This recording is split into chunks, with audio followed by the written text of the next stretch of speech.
교우 여러분들에게 주님의 크신 은혜와 은총이 함께하기를 소망합니다. 특별히 오늘 또 병상에서 또 가족에서 일터에서 영상으로 예배를 드리는 교우들에게도 동일한 은혜가 있기를 소망합니다. 우리 옆에 분과 뒤에 분과 인사하십시다. 잘 오셨습니다. 반갑습니다. 주의 이름으로 축복하고 환영합니다. 잘 오셨습니다. 반갑습니다.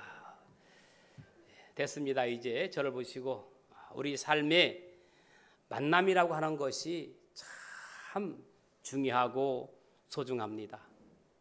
누구를 만나느냐에 따라서 우리 인생이 완전히 달라지기도 합니다. 그래서 저는 특별히 기도할 때마다 하나님, 오늘 또 좋은 사람, 아름다운 사람, 복된 사람 만나게 해달라고 저는 기도합니다. 할렐루야. 학생은 좋은 스승을 만나야 되고요, 여자분들은 좋은 남편을 만나야 되고요, 반대로 남자분들은 좋은 아내를 만나야 되겠지요. 직장에서는 좋은 동료를 만나야 하고 사업가는 좋은 파트너를 만나야 합니다. 물론 가장 아름다운 만남은 예수 그리스도의 만남이 가장 소중한 만남인 줄로 믿습니다. 특별히는 교회 안에서 성도들의 만남인 줄로 믿습니다. 이 만남이 가장 복되고 가장 소중한 영원한 천국에서 만나기 때문에 더 의미가 있고 소중하다고 저는 생각합니다. 그래서 저는 여러분들은 우리는 서로 가족이라고 인사하고 있습니다. 특별히 오늘 본문은 여러 만남 중에서도 좋은 동역자와의 만남이 우리 삶에 얼마나 큰 영향력을 미치는가를 잘 보여주고 있습니다. 바울에게는 중요한 사역 원칙이 하나 있습니다. 복음 사역을 하는 데 있어서 절대 혼자 하지 않는다는 것입니다. 늘 함께하는 동역자들이 곁에 있었습니다. 바울이 1차 전도 여행 때는 바울 곁에는 항상 바나바가 있었고요, 2차 전도 여행 때는 실라가 함께 있었습니다. 심지어 바울은 감옥에 들어갈 때도 다른 사람들과 함께 동행했습니다. 빌립보에서 감옥에 갇힐 때도 실라와 함께 감옥에 들어간 것을 알 수가 있습니다. 우리가 주의하는데 왜 함께하는 것이 이토록 중요할까요? 여러분, 신앙생활도 나 혼자 하는 것보다 누구와 함께하는 게 참 소중하고 귀한 줄로 믿습니다. 부부가 함께하는 것도 중요하지만 그 외에 누군가 함께 나의 어려움을 털어놓고 기도 제목을 누군가에게 부탁할 수 있다면 그것은 아름다운 귀한 동역자인 줄로 믿습니다. 아프리카 속담에 이런 말이 있지요. 빨리 가고 싶거든 혼자 가고 멀리 가고 싶거든 함께 가라. 신앙생활은 빨리 가는 게 아니게요, 신앙생활은 멀리 가는 겁니다. 오래 가는 겁니다. 그렇기 때문에 더욱더 신앙생활은 함께 하는 건 줄로 믿습니다. 물론 일의 효율성을 따지면 혼자 하는 것이 훨씬 편할 때도 있습니다. 함께하고 같이 가기 때문에 때로는 시간이 더 걸릴 수도 오래 걸릴 수도 있습니다. 오히려 일이 안 되기도 합니다. 그런데 복음 사역은 일의 효율성이 목적이 아니라 사람을 세우는 것이 목적이라는 것을 우리는 잊지 말아야 됩니다. 그래서 로마서 8장 28절에 모든 것이 합력하여 선을 이룬다고 했습니다. 여러분, 바울이 신라와 함께 감옥에서 들어가서 무엇을 했습니까? 거기서 큰 소리로 함께 찬양하고 기도했지요. 함께 찬양하고 기도할 때 여러분이 아는 것처럼 땅이 진동하고 감옥이 흔들리면서 옥문이 열리는 놀라운 경험을 하게 됩니다. 여러분, 이 경험이 신라에게 얼마나 큰 간증이 되겠습니까? 평생에 하나님의 살아계심을 피부로 느끼는 귀한 사건이었을 겁니다. 바울이 신라를 데려간 것은 신라 자신에게 큰 경험이 된 줄로 믿습니다. 여러분, 여기 계신 모든 분들이 주 안에서 동역자임을 꼭 기억하시기 바랍니다. 오늘 설교 제목처럼 우리 모두가 하나님의 동역자로 부르심을 받은 줄로 믿습니다. 자, 오늘 본문에 나오는 바울의 동역자 디모데의 에바브로도를 통해서 우리가 어떻게 하나님의 동역자의 삶을 살 수 있을까 함께 생각해 보도록 합니다. 첫 번째는 오늘 본문 19절 20절입니다. 제가 읽겠습니다. 내가 디모데를 속히 너에게 보내기를 주 안에서 바람은 너희의 사정을 알므로 안위를 받으려 함이니 이는 뜻을 같이하여 너희의 사정을 진실히 생각할 자가 이밖에 내게 없음이라. 뜻을 같이하는 자가 동역자입니다. 한번 따라합시다. 뜻을 같이 하는 자. 옛날 독립운동가들은 뜻을 같이 하는 사람을 뭐라고 부르지요? 동지라고 부릅니다. 군인들은 나라에 부름받아서 같은 의미로 전우라고 부릅니다. 성도들은 뜻을 같이 하는 사람을 동역자라고 부릅니다. 할렐루야. 뭐 집사님, 권사님이 있지만 김동역자, 박동역자, 우리는 모두가 다 주의 일 같은 동역자인 줄로 믿습니다. 자, 오늘 말씀을 보니까 바울은 디모데를 뜻을 같이 하는 자라고 부릅니다. 무엇을 같이 하는 자? 뜻을 같이 하는 자. 우리는 뜻을 같이 하고 생각을 같이 하고 중요한 건 뭐가 똑같아요? 목표가 똑같아요. 목적지가 똑같은 겁니다. 여러분의 목적지는 어디입니까? 하늘나라 천국입니다.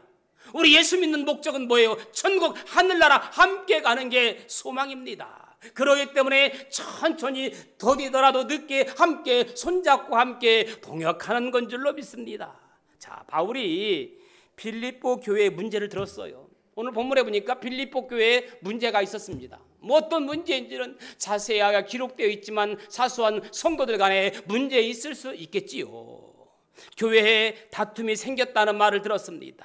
이걸 해결할 사람을 지금 보내야 됩니다. 빌립보 교회에. 그래서 바울이 누구를 보낼까 고민하다가 어떤 사람 보내겠어요? 자신의 뜻을 잘 전달할 사람 보는 거예요. 아멘. 자신의 뜻을 잘 전달하고 교회의 문제를 해결할 만한 사람이 누굴까 고민한 겁니다. 결국 고민 끝에 누구를 보내기로 결정을 합니까? 디모데를 보내기로 결정합니다. 바울이 왜 이렇게 디모데를 보냈을까요? 디모데를 뭐하기 때문에? 신뢰하기 때문에, 뜻이 같기 때문에, 생각이 같기 때문에. 여기 바울이 디모데와 뜻이 같다고 할 때 그 이유가 있습니다. 바울의 뜻은 뭡니까?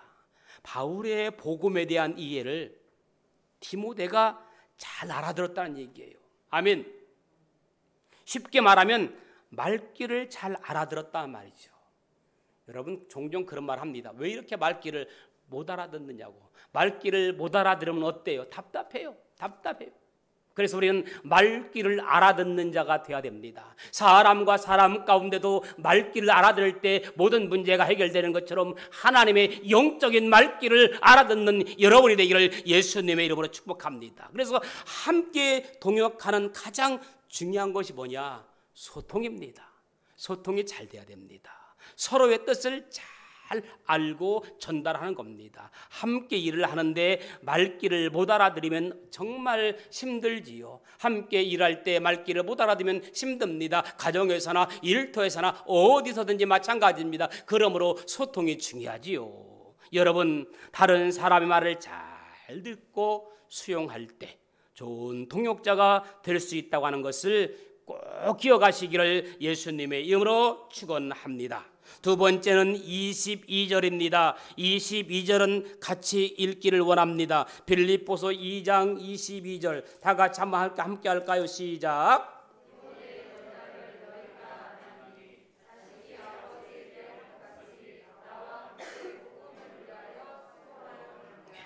참 말씀을 이렇게 아름답게 인용했을까요? 자식이 아버지에게 함같이 나와 함께 복음을 위하여 수고하였느니라. 좋은 동역자는 가족처럼 수고하는 겁니다. 작은 일에도 가족처럼 수고하는 자.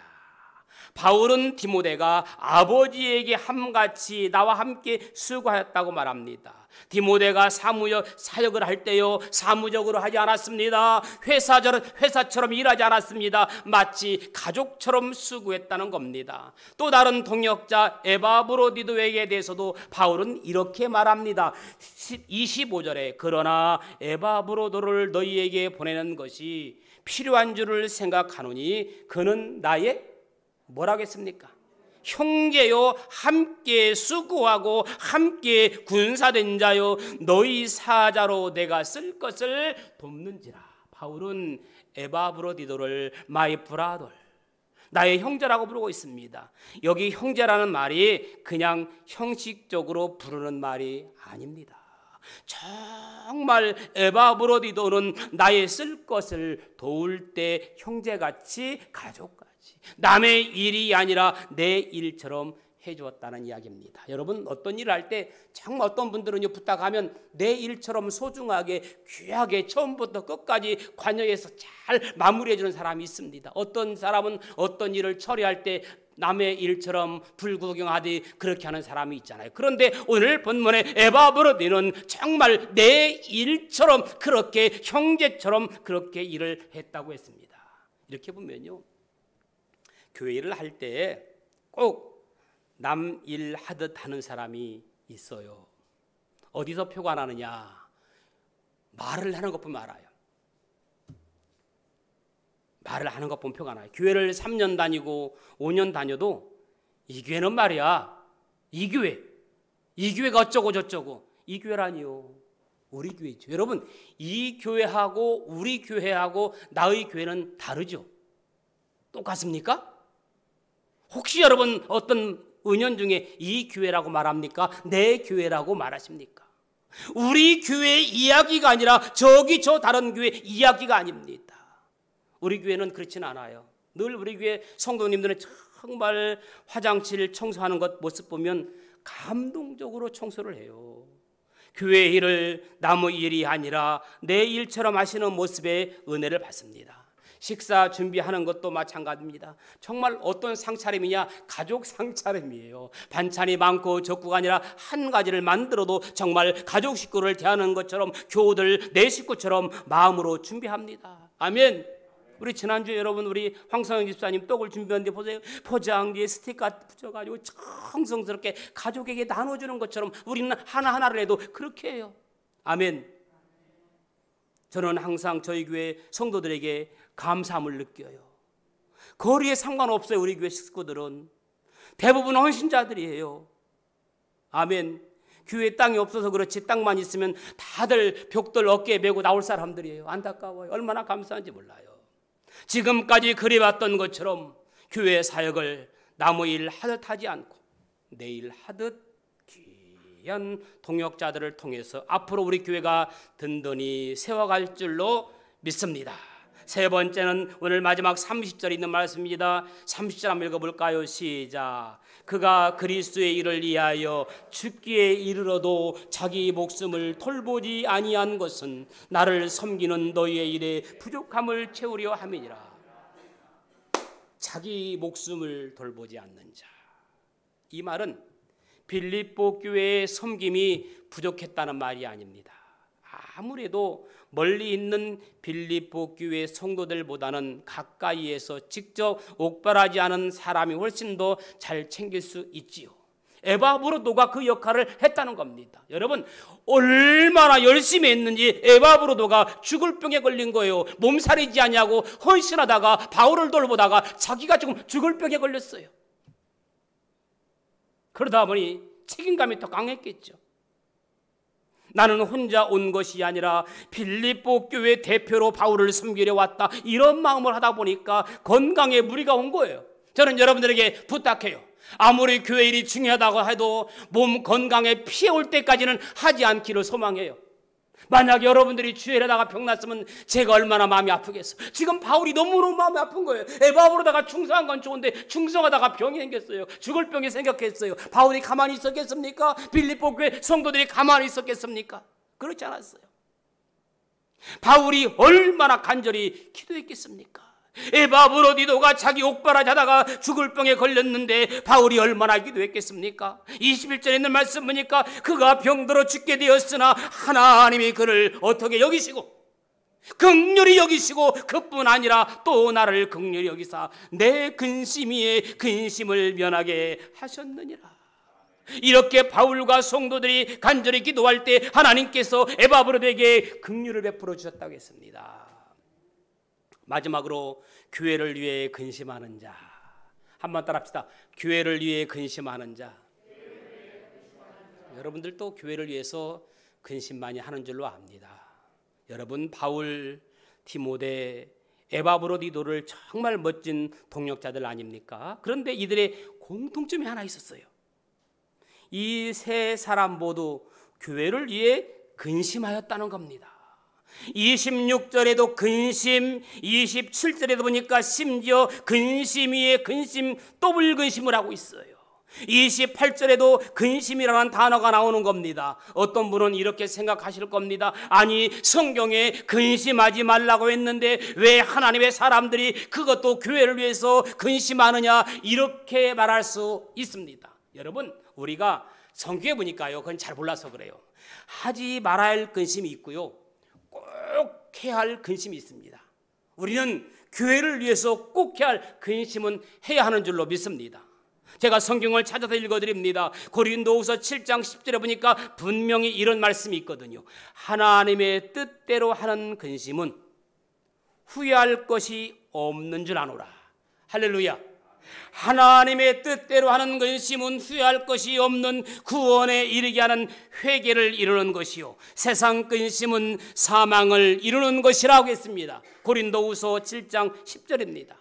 세상 근심이 뭡니까? 말 그대로 무엇을 먹을까, 무엇을 입을까, 이런 근심은 염려하지 말아야 할 근심입니다. 우리로 사망에 이르게 하는 근심입니다. 하지만 우리에게 필요한 근심도 있습니다. 우리를 살리는 근심이 있습니다. 그것은 주님의 몸 된 교회에 대한 근심. 아멘. 여러분, 교회를 사랑하면 교회에 대해 근심하게 되어 있어요.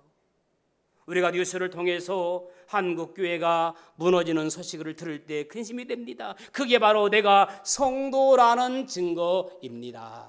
아멘. 사도 바울은 평생 죽을 때까지 교회에 대해서 근심하며 살았습니다. 우리 교회 성도들도 교회에 대해 근심을 많이 하고 있습니다. 성도들의 가정을 위해서, 교회의 부흥을 위해서 염려하며 근심합니다. 여러분, 사랑하면 근심하게 되어 있어요. 고민하게 되어 있어요. 주님의 몸 된 교회를 위해서 우리가 함께 고민해야 됩니다. 어떻게 하면 다음 세대를 살릴 수 있을까? 어떻게 하면 주님의 몸 된 교회가 든든하게 세워져 갈까? 어떻게 하면 성도들의 장성한 분량까지 성장할까? 함께 근심해야 됩니다. 그런데 교회에 대한 근심은 세상에서 염려하는 것과 근본적으로 차이가 있다고 했습니다. 교회에 대해서 근심을 하는 사람의 자세는 한탄하는 것이 아니라 근심하기 때문에 더욱더 수고한다, 그 말입니다. 할렐루야. 이것이 다른 거예요. 세상 근심은 포기하지만 하나님의 근심은 더 든든히 더욱더 수고하게 된다 그럽니다. 그러면 자, 마지막 말씀을 정리합니다. 교회에 대해서 근심하면 자연스럽게 나타나는 세 가지가 있습니다. 교회를 위해 근심하면 첫째, 우리는 뭘 해야 돼요? 할렐루야, 기도합니다.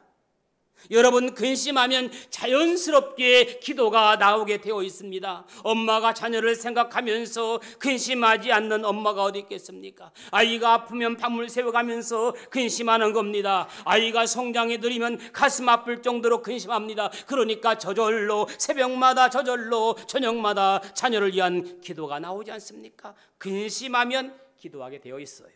두 번째, 교회에 대한 근심을 통해서 교회의 주인이 하나님이시라는 것을 인정하게 됩니다. 아멘. 교회의 주인이 하나님이시다. 교회에 대해서 근심을 통해 우리가 중요한 사실을 깨닫습니다. 아, 교회가 사람의 뜻으로 세워지는 것이 아니구나. 사람의 생각으로 이렇게 저렇게 하면 될 것 같은데 그게 아니라는 겁니다. 이것을 깨닫게 됩니다. 교회의 주인 오직 하나님이시구나. 이 진리를 깨닫게 됩니다.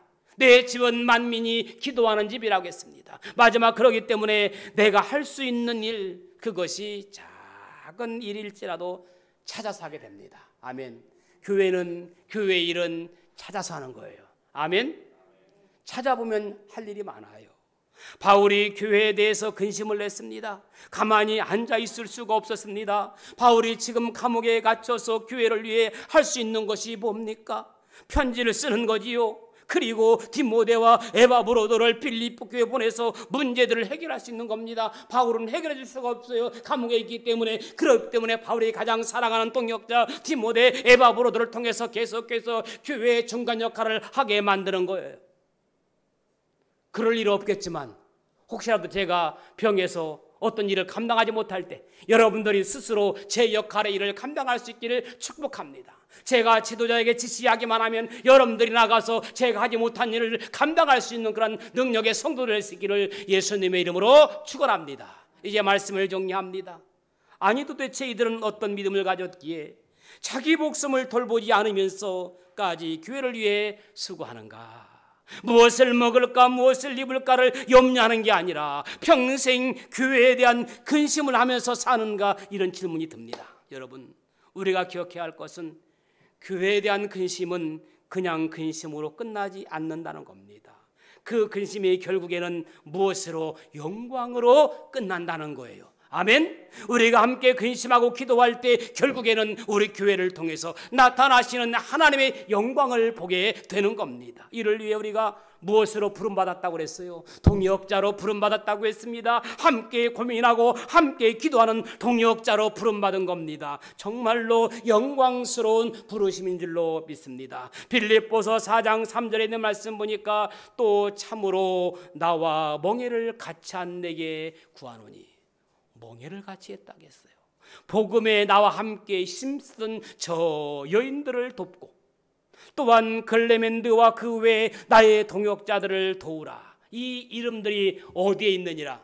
생명책에 있느니라. 할렐루야. 여러분의 이름이 생명책에 기록되어 있는 줄로 믿습니다. 여러분의 이름이 생명책에 기록되어 있으면 그 이름은 지울 자가 없다겠습니다. 지금 여러분 이름은, 세상의 이름은 지울 수가 있습니다. 박명록에 쓴 것도 지울 수가 있습니다. 그러나 아무리 기술이 발달해도 하늘나라의 생명책에 기록된 이름은 그 누구도 지울 수도 바꿀 수도 없는 줄로 믿습니다. 하나님의 동역자들의 이름이 어디에 기록되어 있습니까? 분명히 생명책에 기록되어 있다는 겁니다. 저와 여러분의 이름이, 하나님의 동역자들의 이름이 하나님 보좌 앞에 생명책에 나란히 기록되어 있는 줄로 믿습니다. 언제? 주님 보좌 앞에 섰을 때 주님의 몸된 교회를 위해 수고하고 동역자들의 이름이 불려질 겁니다. 얼마나 영광스럽습니까? 잘하였도다 착하고 충성된 종아, 내가 작은 일에 충성하였음에 더 큰 일을 맡기리라. 이렇게 하나님의 동역자로 인정받고 칭찬받는 그 자리가 지금 이 자리요 영광의 차례인 줄로 믿습니다. 바라기는 저와 여러분 모두가 그 영광된 자리에 서길 바랍니다. 그날을 기억하며 오늘 하나님의 동역자로 충성스럽게 살아가는 저와 여러분들 되기를 예수님의 이름으로 축원합니다. 좋으신 아버지 하나님, 하나님의 영광을 위해 잘하였도다 착하고 충성된 종아, 인정받는 하나님의 동역자들 되게 하여 주옵소서. 예수님의 이름으로 기도합니다. 아멘.